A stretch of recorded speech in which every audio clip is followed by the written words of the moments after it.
මෙන්න දැන් ලැබුණු විශේෂ පුවතක්.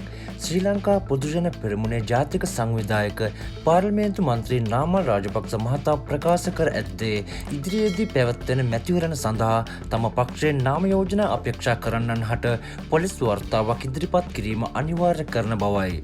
මත්ද්‍රව්‍ය ජාවාරම් සහ සංවිධානාත්මක අපරාධ වැනි ක්‍රියාවලට සම්බන්ධතා ඇද්දැයි පරීක්ෂා කිරීම මෙහි මූලික අරමුණ වූ බව ඒ මහතා සඳහන් කළේය. නුදුරේදීම පැවැත්වීමට නියමිත පළාත් සභා මැතිවරණ ඉලක්ක කරගනිමින් පක්ෂයක් ලෙස අපේක්ෂකයන් ඉදිරිපත් කරන ආකාරය සහ නාම යෝජනා ලබා දීමේ ක්‍රමවේදය පිළිබඳව තීරණයකට එළඹිය යුතු ඇති බවද රාජපක්ෂ මහතා පෙන්වා දුන්නේය.